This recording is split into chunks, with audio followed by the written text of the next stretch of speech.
Guys, welcome back to another Algebra 1 lesson. Today we're going to be talking about properties of real numbers. Properties of real numbers is something that we use very frequently, but we don't necessarily always use the terms. And I do feel that terminology is very important. A lot of people feel like vocabulary work is just busy work. I don't think so. If you don't understand the vocabulary and you don't know what the problem's asking, then you're not going to be able to do the problem. So vocabulary is very important, and that's why I'm really focusing hard on vocabulary this year. Because if you don't, like I said, if you can't understand what the problem's asking, then you can't do the problem. And it might be something that you really are very familiar with how to do, you just don't know the exact words. So back to this, when we go shopping at a store, we might change the order in which we add up prices. We're applying an algebraic property. We're applying the commutative property, which allows me to change the order. Let's say that I'm going to buy something that's $1.25. I'm going to buy something that is, I'm going to write this down as I go, $1.25. I said $1.85, and pop out the pop machine for 75 cents. What would you want to add together first? And I'm sorry, I realize this is backwards to what you're looking at. But I'm not going to want to add $1.25 and $1.85, even though that's what the order that I picked them up. I'm going to add that $1.25 and that 75 cents first and get an even $2, then add in $1.85 and say, okay, it's going to cost me $3.85. Why would I do that? Well, because it's a lot easier to add $1.25 and 75 cents than it is to add $1.25 and $1.85. So I'm applying a commutative property. I'm just changing the order in which I add. So this is something you're familiar with doing, but we don't necessarily know the vocabulary. So let's get started here. We've got today's standards, and then we've got today's vocabulary. I'll go ahead and click on these words so that you can see them and make sure to write them down somewhere. Or you can just look in your workbook if you are following along in your workbook with me on page, let's see, what page does it start on? It starts on page 23. You can go through and highlight these properties, and then write those back down. So here they are. This is what we're going to cover, and let's jump right in. Okay, so this is at the top of page 23 in your workbook, if you're following along as you should be. There are several properties of equality that apply to the addition and multiplication of real numbers. We've got the reflexive property. You guys know what that means. When you look in the mirror, you see your reflection. It's the exact same as what you are looking at. I'm looking at myself on the screen. It's a mirror image. It's a reflection. The reflexive property is a mirror image on both sides of the equal sign. 3 equals 3, reflexive. A equals A, reflexive. 9 plus 2 equals 9 plus 2. Looks the exact same. It's reflexive. So then what is symmetric? Symmetric is when you say, okay, if one quantity equals a second quantity, then the second quantity equals the first. I can say A equals B, then of course I know B equals A. If I say that 7 is equal to 3 plus 4, then of course I can just change that and say, okay, 3 plus 4 equals 7. That's the symmetric property. It's where you're not changing the order. Notice I still had 3 plus 4 and 3 plus 4, but you're changing the sides that the things are, it was on this side of the equal sign and this was over here, and you traded them places. You kept them in the same order, but just traded them on either side of the equal sign. So the transitive property. The transitive property sometimes seems to confuse people a little bit more, but I think of it as transportation. If I can go from A to B, and the distance from A to B is something, and the distance from B to C is something, let's say it's the same distance, then I know that the distance from A to C is the same. Transitive property. I don't know. Maybe that doesn't even make sense. And it made sense when I started it in my mind, but now it's not making sense to me. So let me back up here. If I say that A is equal to B, and I say B is equal to C, then I know that A and C are the same. It's like saying we all know that 3 plus 2 equals 5. And I know that 4 plus 1 equals 5. So then I can just kind of rearrange that and say, okay, well, then obviously 3 plus 2 is equal to 4 plus 1 because both of them equal 5. So that is an example of the transitive property. Okay, let's move on to example 1, which is the bottom half of your workbook, page 23. Identify the property of equality used to justify each statement and explain your reasoning. So I have 13 plus 25 equals 38. Then 38 equals 13 plus 25. Notice I did not change the order. All I did was flip them on either side of the equal sign. So that means that this is the symmetric property of equality. Symmetric property of equality. Here, y plus 4 equals y plus 4. It's a mirror image of itself. So, of course, this is the reflexive property. All right. Example 2, next page. Cooking. If the amount of sugar in the recipe is equal to the amount of flour plus 2 tablespoons of the amount of flour plus 2 tablespoons is equal to the amount of milk, then the amount of sugar is equal to the amount of milk. Okay, so let me back up. That was a little confusing.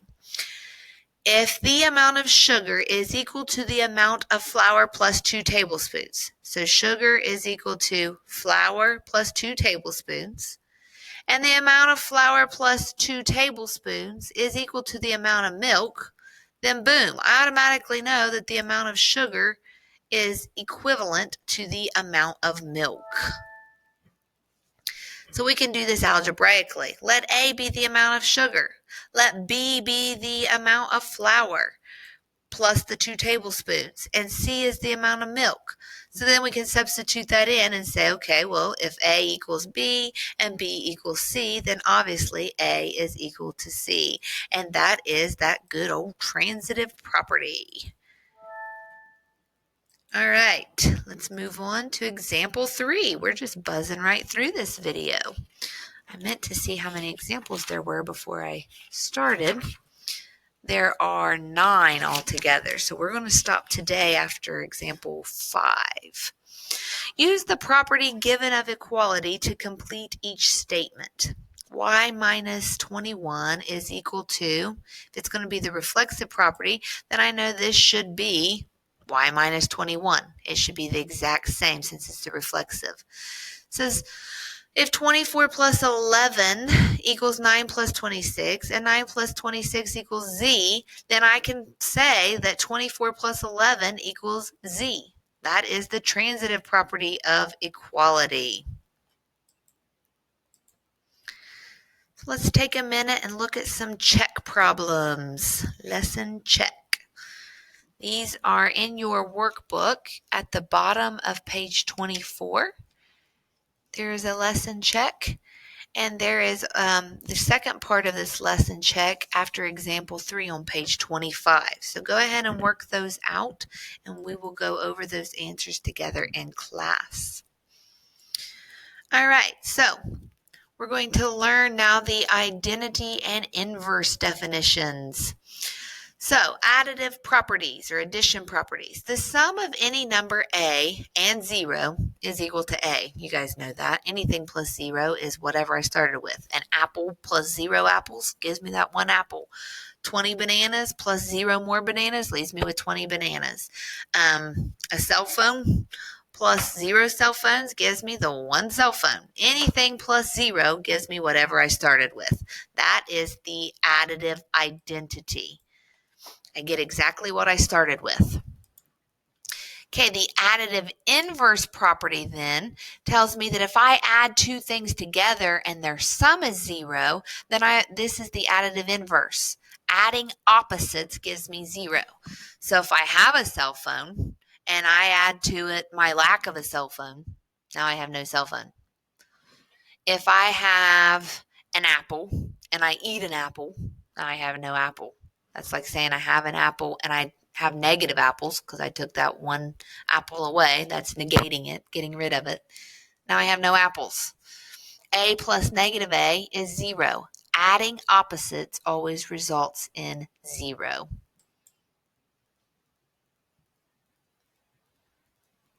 All right, example 4. Let's evaluate 4 minus 2 squared plus 8 times 2. So it's important to follow order of operations. I'm going to cover this up for a second. Order of operations tells me that I should compute parentheses first. So you say, oh, okay, let's compute the 2. There's nothing to compute. There's nothing to do. I just leave the 2 there.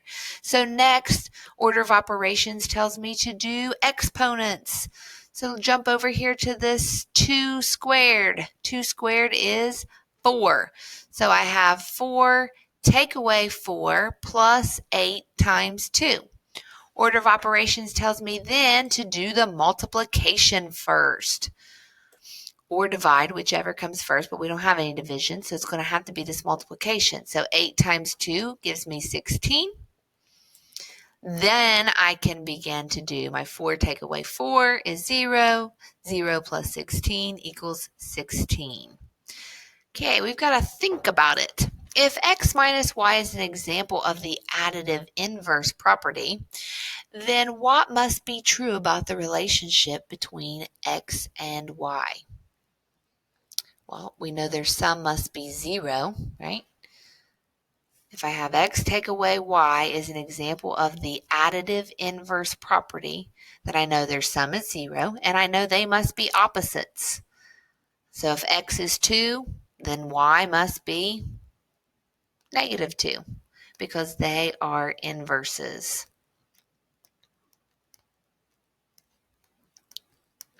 So, I was thinking of this as being an addition problem. This is a subtraction problem. So their difference then, if it's additive inverse, their difference is 0. So this must be 2 minus 2. 2 take away 2 is 0. All right, moving right along to example 5, using the multiplicative identity and the multiplicative inverse. So you might be thinking, what is a multiplicative identity?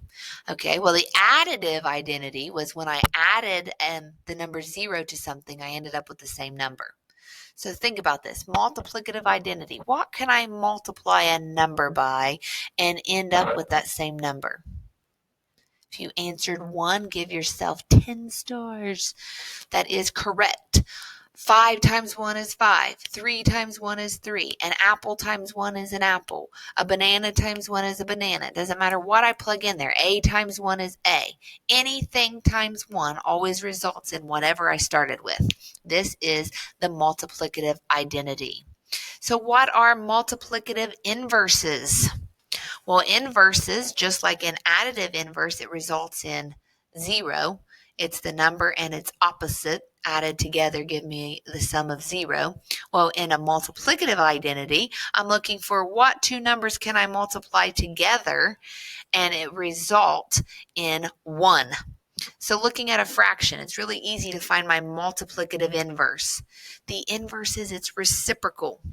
So if I have 3 halves, the reciprocal is 2 over 3. If I multiply 3 over 2 times 2 over 3, I get 6 over 6, which is just 1. So in multiplicative inverses, I multiply by the reciprocal. So you might be thinking, okay, well, what in the world is the reciprocal of, let's say, 2? Okay, so what's the reciprocal of 2? 2 times what number is going to equal 1? Well, the reciprocal is the flipped over version. So we know that 2 is the same as 2 over 1. So its reciprocal then would be 1/2. We all know that half of 2 is 1, so that works. 2 times 1/2 equals 1, so 2 and 1/2 are inverses. All right, and that is all that I'm going to do for today. We will continue your next video with example 6.